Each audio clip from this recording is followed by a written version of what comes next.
Okay, guys, so this is it. This is the start of Sunday Million Anniversary 2023, Day 3. My name is Nicholas Walsh. I'm a PokerStars ambassador, and we are about to commence Day 3 of the 215 Sunday Million 17th Anniversary, 7.5 million guaranteed.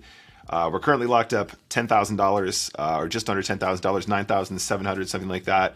And first place is 1 million, and there are 44 players remaining in today's tournament, so we are very, very close. So yeah, you guys can see here, this is the breakdown. We're currently 24th out of 44, and you can see the payouts here as well. 1 million for first, obviously, just under $750,000 for second, 519,000 for third, so on and so forth. We're currently in this bracket here, 9,639 and 30. That's what we're guaranteed.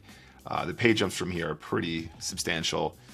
You know, a final table means if you can final table come 7th, you're guaranteed at least 6 figures. So it's pretty significant for a 215.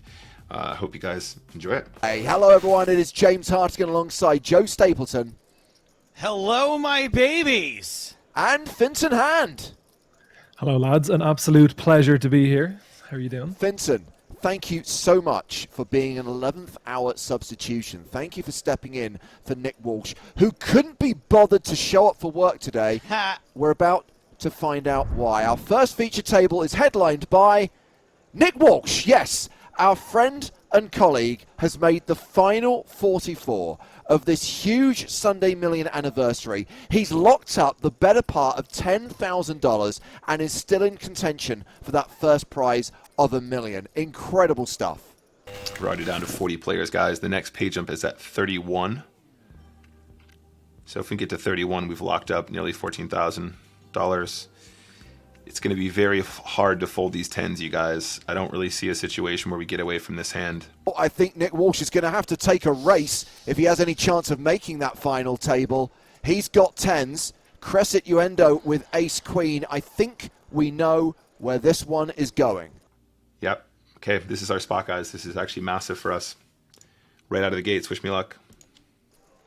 Nick calling it off. It's a race. 10s against Ace Queen. A race Nick needs to win. Come on, buddy.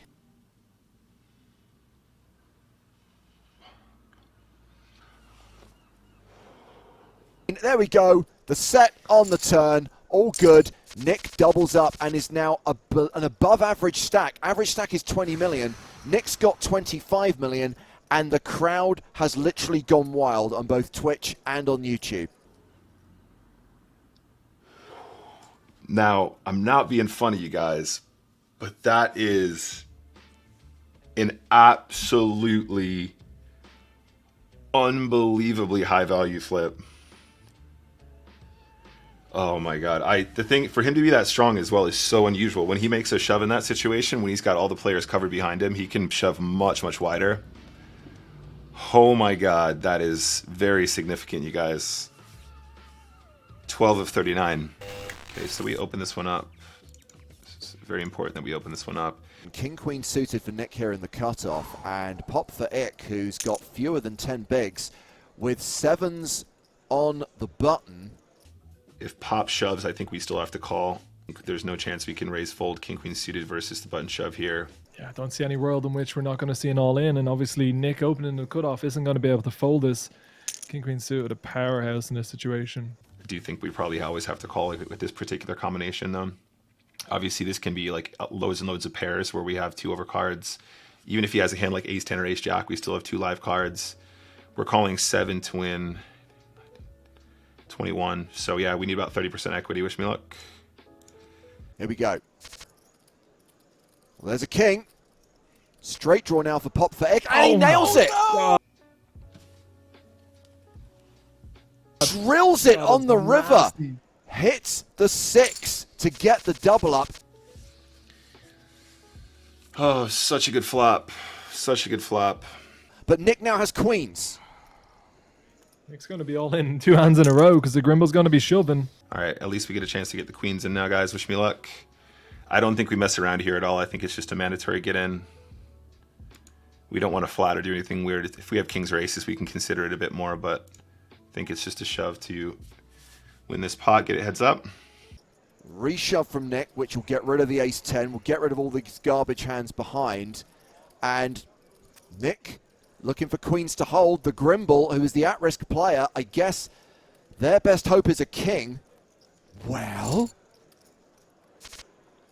and there's a king on the What a flop. disaster. And the jack for good measure. Another bad beat for us. Man, a couple really sick pots there just to start the day.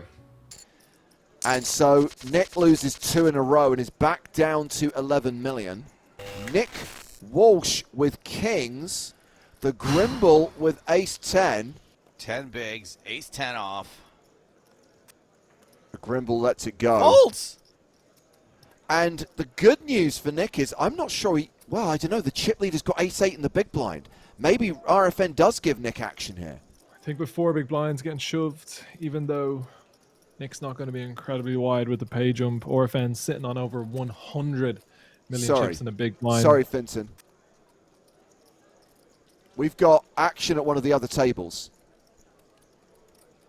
So Nick here with kings under the gun. Meanwhile, Grand Poker 11 over at the other table is all in with ace-king. So Nick has made the virtual all in with kings. The question is whether RFM, the chip leader with ace-8, takes him on. Meanwhile, look at this. Oh.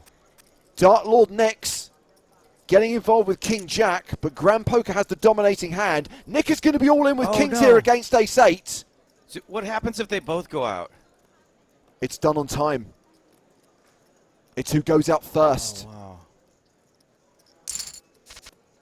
wow. Okay, That well. call on the big blind's terrible for Nick.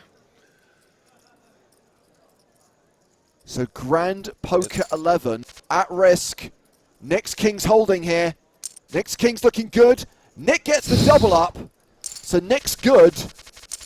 Oh, man. Let's just see what happens at the other table. It's now a pair of jacks for Dark Lord Nick's. Domination rotation in Nick's favor and not looking good for Grand Poker 11, who has got the diamond draw, has got the flush draw.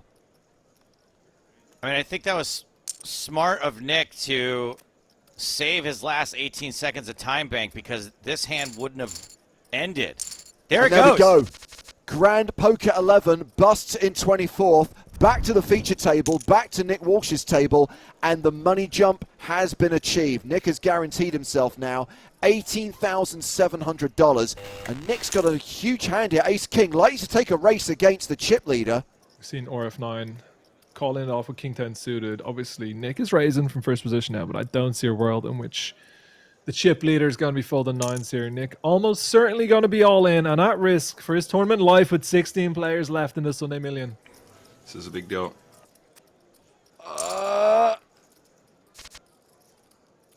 Broadway draw! Come on, Nick. Come on. Come on. Jackpot. No, bricks the river, and the great run comes to an end. But what a result for Nick Walsh, especially when you consider how short he got early on. Some incredible laddering, making it through those payout jumps, and Nick cashing out for his best ever online result. That finish worth $26,112 and 36 cents, and our hearts. All right, guys. Yeah, so that's going to be it for today. We ended up winning $26,100 from a $215 buy-in. So a very, very good score. We ran really well in this whole tournament. We ran exceedingly well to get to this point, so we got to be grateful for that. Ace-King versus Pocket Nines, just win the flip, and we probably go to a final table. And we were very close to a $36,000 pay jump. So I'm very pleased. I think we've done exceedingly well. Always some disappointment in these situations, but I feel like I learned a lot as well during this during our time today. Hopefully we'll be in a situation like this again in the future. Maybe. I don't know. We'll go. Anyway, guys, thanks very much. That's all for today. So cheers.